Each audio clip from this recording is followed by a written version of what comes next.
शिकंजी का स्वाद एक ऐसी कहानी जो जीवन के बुरे अनुभवों को भुलाकर आगे बढ़ने की सीख देती है और साथ ही लेते हैं स्वाद एक ऐसी मिठाई का भी जो शायद आपने कभी नहीं खाई होगी, पर एक छोटे से ब्रेक के बाद। The taste of India podcast, जिसका सार विभिन्नता में एकता है, जहां भारत की सांस्कृतिक विभिन्नता को हम स्वादिष्ट व्यंजनों के माध्यम से एक सूत्र में बांधेंगे। इस कुकरी शो से अब आप बिना कंप्यूटर या बिना किताब छुए फोन के माध्यम से अपने ही किचन में इन स्वादिष्ट रेसिपीज को सुनते हुए बना सकते हैं। इन रेसिपीज को आप हमारे वेबसाइट thetasteofindia.com पर भी पढ़ सकते हैं। नमस्कार, the taste of India podcast के इस नए एपिसोड में मैं पूजा और मैं दिलीप आप सबका हार्दिक स्वागत करते हैं। एक प्रोफेसर क्लास ले रहे थे। क्लास के सभी छात्र बड़े ही रुचि से उनके लेक्चर को सुन रहे थे। उनके पूछे गए सवालों के जवाब भी दे रहे थे। लेकिन उन छात्रों के बीच कक्षा में एक छात्र ऐसा भी था जो चुपचाप और गुमसुम बैठा हुआ था। प्रोफेसर ने पहले ही दिन उस छात्र को नोटिस कर लिया था, लेकिन कुछ बोले नहीं। लेकिन जब 4-5 दिन ऐसा ही चलता रहा तो उन्होंने उस छात्र को क्लास के बाद अपने कैबिन में आने को कहा और पूछा, तुम हर समय उदास क्यों रहते हो? क्लास में अकेले और चुपचाप बैठे रहते हो, लेक्चर पर भी ध्यान नहीं देते, क्या बात है? कुछ परेशानी है क्या? सर वो क्या है ना कि छात्र ने कुछ हिचकिचाते हुए बोला, मेरे अतीत में कुछ ऐसा हुआ है सर जिसकी वजह से मैं परेशान रहता हूँ। समझ नहीं आता कि क्या करूँ। प्रोफेसर भले व्यक्ति थे। उन्होंने उस छात्र को शाम को अपने घर पर बुलवाया। शाम को जब वो छात्र प्रोफेसर के घर पहुंचा तो प्रोफेसर ने उसे अंदर आने को कहा और अंदर बुलाकर बैठाया। फिर स्वयं किचन में चले गए और शिकंजी बनाने लगे। उन्होंने जानबूझकर शिकंजी में ज्यादा नमक डाल दिया। फिर किचन से बाहर आते हुए शिकंजी का ग्लास छात्र को दिया और कहा, ये लो शिकंजी पियो। छात्र ने गिलास हाथ में लेकर जैसे ही एक घूंट लिया, अधिक नमक के स्वाद के कारण उसका मुंह अजीब सा बन गया। यह देख प्रोफेसर ने पूछा, क्या हुआ बेटे, शिकंजी पसंद नहीं आई? नहीं सर, ऐसी बात नहीं है, बस शिकंजी में थोड़ा सा नमक ज्यादा है। छात्र बोला, अरे अब तो ये बेकार हो गया, लाओ ग्लास मुझे दे दो, मैं इसे फेंक देता हूँ। प्रोफेसर ने छात्र से ग्लास लेने के लिए अपना हाथ बढ़ाया, लेकिन छात्र ने मना करते हुए कहा, नहीं सर, बस नमक ही तो ज्यादा है और वो भी थोड़ी सी, थोड़ी चीनी और मिलाएंगे तो स्वाद ठीक ही हो जाएगा। यह बात सुनकर प्रोफेसर गंभीर हो गए और बोले, सही कहा तुमने, अब इसे समझ भी जाओ। ये शिकंजी तुम्हारी जिंदगी है, इसमें घुला अधिक नमक तुम्हारे अतीत के बुरे अनुभव हैं। जैसे नमक को शिकंजी से बाहर नहीं निकाल सकते, वैसे ही उन बुरे अनुभवों को भी हम जीवन से अलग नहीं कर सकते। वे बुरे अनुभव भी जीवन का हिस्सा ही है। लेकिन जिस तरह हम चीनी घोलकर शिकंजी का स्वाद बदल सकते हैं, वैसे ही बुरे अनुभवों को भूलने के लिए जीवन में मिठास तो घोलनी पड़ेगी ना। इसीलिए मैं चाहता हूँ कि तुम अब अपने जीवन में मिठास घोलो। प्रोफेसर की बात छात्र समझ गया और उसने निश्चय किया कि अब वह बीती बातों से परेशान नहीं होगा। दोस्तों, जीवन में अक्सर हम अपने अतीत की बुरी यादों को इस तरह अपने साथ लेकर के चलते हैं, उन अनुभवों को याद करके इतने दुखी होते रहते हैं कि हम वर्तमान में जीना भूल जाते हैं। इस तरह हम अपने वर्तमान पर ध्यान नहीं दे पाते और कहीं ना कहीं उसकी वजह से हम अपना भविष्य भी बिगाड़ लेते हैं। जो हो चुका है उसे सुधारा नहीं जा सकता, ये समझ लेते हैं, लेकिन कम से कम उसे भुलाया तो जरूर जा सकता है और उन्हें भूलने के लिए नई मीठी यादें आज हमें बनानी होगी।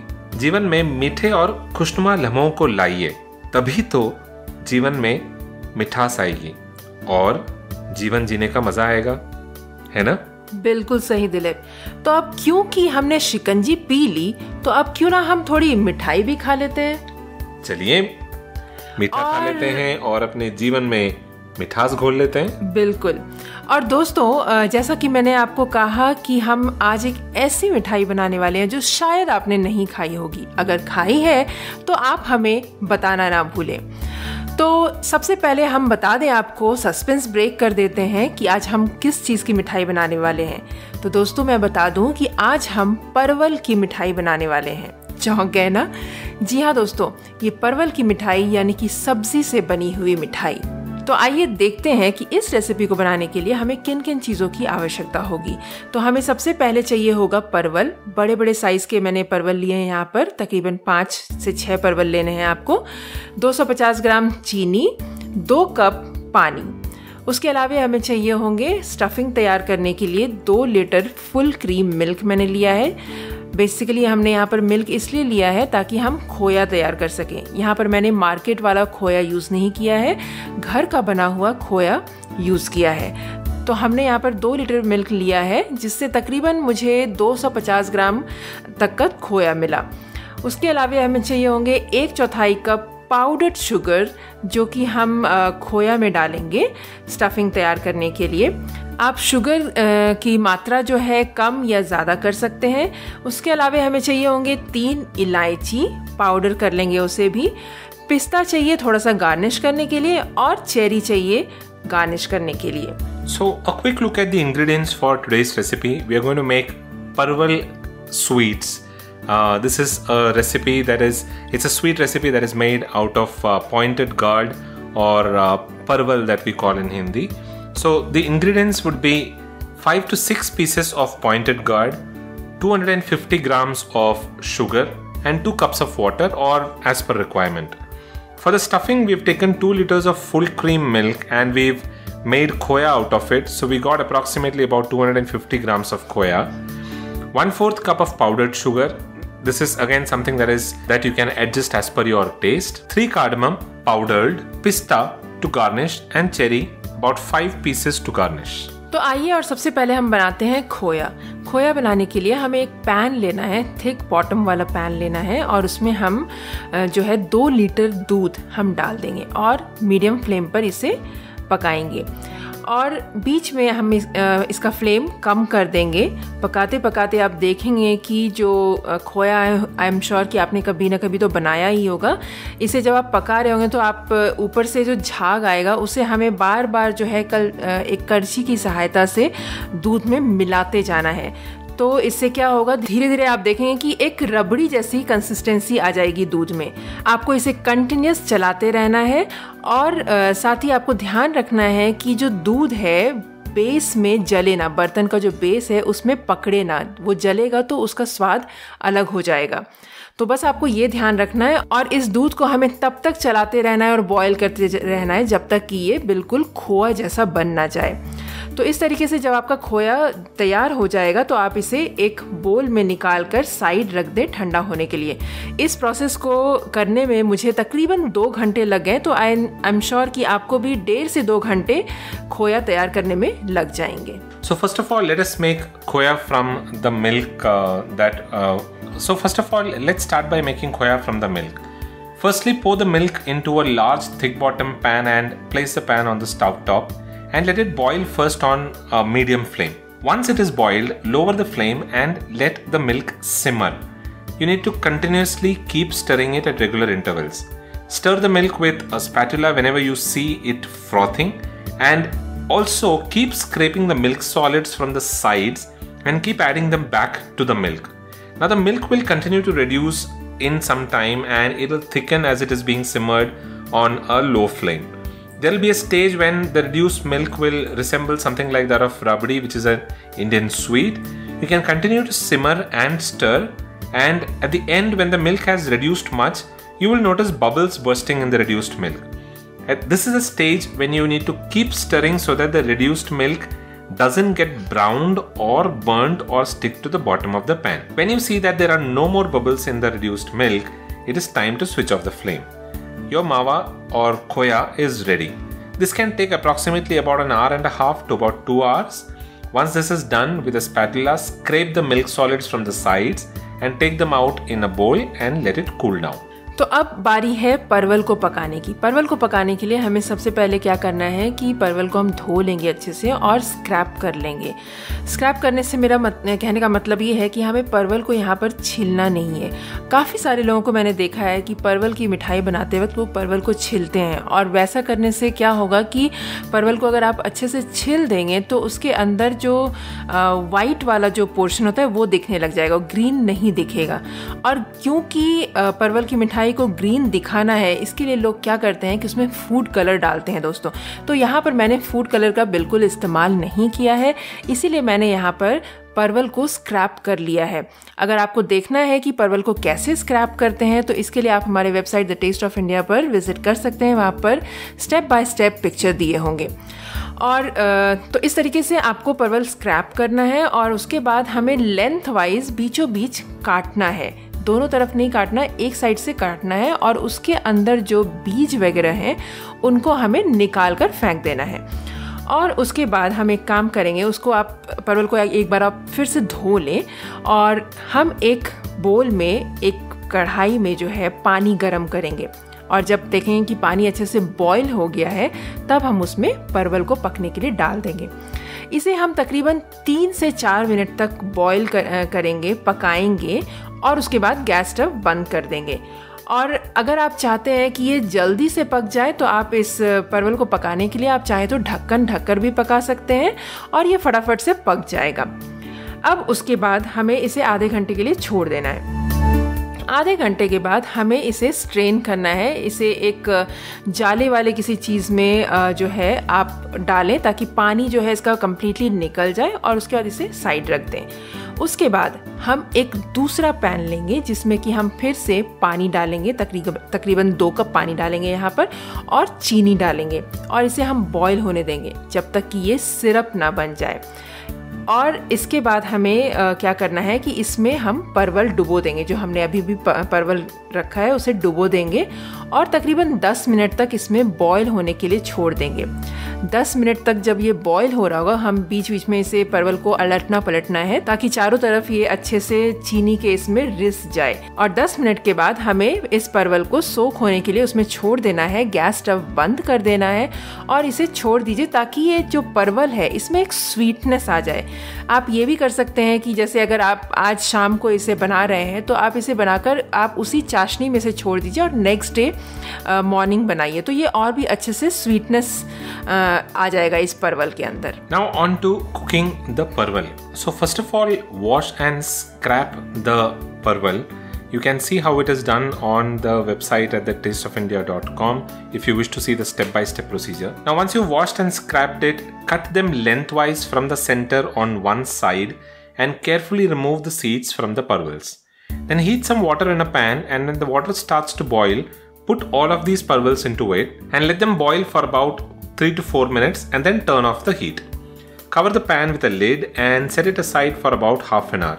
Now if you want to make this cooking process a little faster, you can cover it with a lid and cook till it becomes a little softer.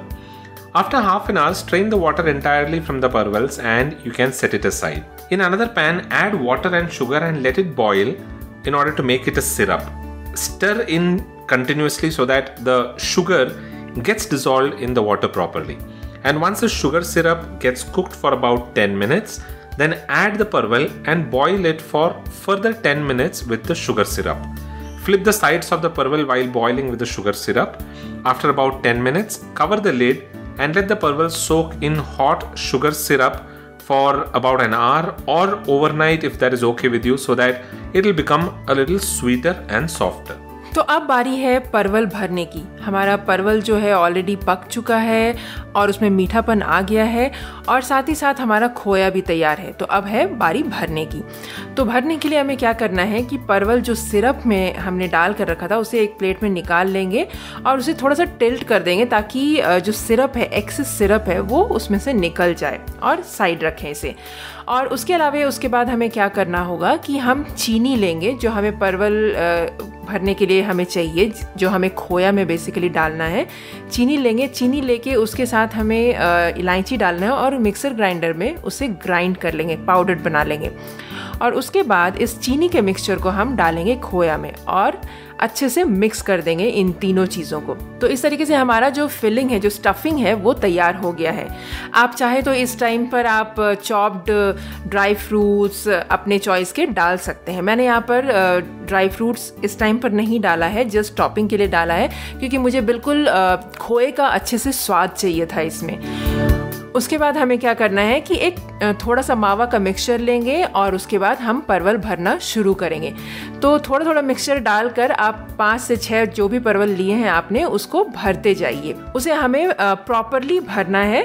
और यहाँ पर आपको मैं बता दूँ कि मुझे, क्योंकि किसी भी चीज़ में स्टफिंग बहुत ज़्यादा करना बहुत अच्छा लगता है, तो इसलिए मैंने खोया यहाँ पर बहुत अच्छे से स्टफ़ किया है। आप इसकी पिक्चर्स हमारे वेबसाइट पर देख सकते हैं। और उसके बाद जब आप सारे परवल को भर देंगे तो उसके ऊपर से यहाँ पर आपको चेरी लगाना है, पिस्ता लगाना है। अगर आप चाहें तो यहाँ पर बादाम, काजू, किशमिश, कुछ भी अपनी मर्जी के यहाँ पर ड्राई फ्रूट्स डाल सकते हैं। और उसके बाद इसे आप सर्व कर सकते हैं। और मैं आपको बता दूं कि इस परवल की रेसिपी को आप एयर टाइट कंटेनर में अगर रखते हैं और फ्रिज में रखते हैं तो इसकी शेल्फ लाइफ बहुत अच्छी होती है। ये 7 से 10 दिन तक आप इसे रखकर खा सकते हैं। On to the final step of stuffing the parvals. So take out the parval from the syrup and place them on a plate, and then tilt the plate so that any excess syrup kind of drips off from the parval. Once that is done, you can set it aside.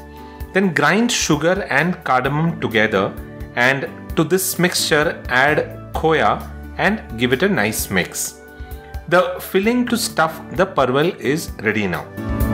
You can also add chopped nuts if that is something that you like. That is entirely as per your choice. Once done, you can take a generous amount of this khoya mixture and stuff each parval by pressing it lightly with the hands into in between the slits, so that the mixture gets set inside the parval. Now, how much amount you want to use is entirely up to you. We like stuffing it well, so we've used a lot of khoya for stuffing these parvals. Now garnish with some chopped dry fruits and cherry, and you can also put some silver leaf on top if that is something that you like. You can store this parval ki mithai in an airtight container and keep it in a fridge for about 7 to 10 days, or you can serve it fresh. Entirely up to you. तो दोस्तों, है ना आसान सी recipe. मैं आपको बता दूं कि आपने जनरली परवल भरे जो मसाले वाले परवल बनते हैं, फिर स्टफ्ड करेला जो बनता है, बस वैसे ही प्रोसेस फॉलो करने हैं इसमें। बस फ़र्क ये है कि वहाँ पर आप मसाला भरते हैं और यहाँ पर आपको स्वीट खोया भरना है। और एक और बात आपको मैं बताना चाहूँगी कि बहुत लोग जो है घर पर खोया नहीं बनाते ऐसी रेसिपीज़ को बनाने के लिए, क्योंकि उन्हें लगता है कि 2 घंटे 1.5 घंटे स्पेंड करना पड़ेगा। इसके लिए मैं आपको एक छोटा सा टिप देना चाहूँगी। इसके लिए आपको ये करना है कि आजकल मोस्टली हर घरों में 4 चूल्हे वाला स्टव होता है, 3 चूल्हे वाला स्टव होता है, इनफैक्ट 2 चूल्हे वाला भी स्टव अगर है तो आप आराम से एक चूल्हे में इसे रख दीजिए और बाकी के काम आप किचन में करते रहिए। आप बाकी के काम जब कर रहे हैं तो बस आपको बीच बीच में इसे देखते रहना है, हिलाते रहना है। इतना ही करना है इसके खोया बनाने के लिए, जो कि बहुत ज़्यादा मुश्किल काम बिल्कुल नहीं है। मैं आपको ये सब इसलिए बता रही हूँ बिकॉज़ जो बाहर का मार्केट का खोया जो होता है उसमें वो स्वाद नहीं होता जो घर के बनाए हुए खोए में होता है। तो इसीलिए मैं आपको सजेस्ट करूँगी कि घर पर ही खोया बनाएं और उसके बाद इस रेसिपी को बनाएं। इसका स्वाद डबल हो जाएगा, है ना दलत? That is right. So that is all that we have for this week's episode, and I'm sure you enjoyed this sweet recipe for this week. We are going to come back again with a few more sweet recipes because there is a list of festivals that we are going to welcome in the next couple of months, right? बिल्कुल सही दिलीप। तो दोस्तों, आप the taste of India podcast को सुनते रहिए, क्योंकि आने वाली है ढेर सारी मज़ेदार स्वीट्स रेसिपी जो कि आप इन फेस्टिवल्स पर बना सकते हैं। That is right. So don't forget to visit thetasteofindia.com to download a printable recipe card for the show notes and the resources. And also, don't forget to download your copy of our free recipe cookbook from thetasteofindia.com. The Taste of India podcast is available on pretty much all podcasting platforms, so you can pick any platform of your choice and listen to the show in there. We are available on Apple Podcasts, Google Podcasts, Stitcher Radio, TuneIn Radio, on Carvaan 2.0, JioSaavn, Spotify, Hubhopper. We are also available on Amazon Prime Music, Samsung Music, and now we are available on your television sets in the OTT platform Epic On. So pick any of these platforms and tune in to listen to the Taste of India podcasts. That is all that we have for this week. Do subscribe to the show to stay updated with the latest recipes. We'll be back again with another tasty recipe. Until then, keep listening to the Taste of India podcast, and you all have a wonderful rest of the week. This is goodbye from Dilip. And goodbye from Pooja.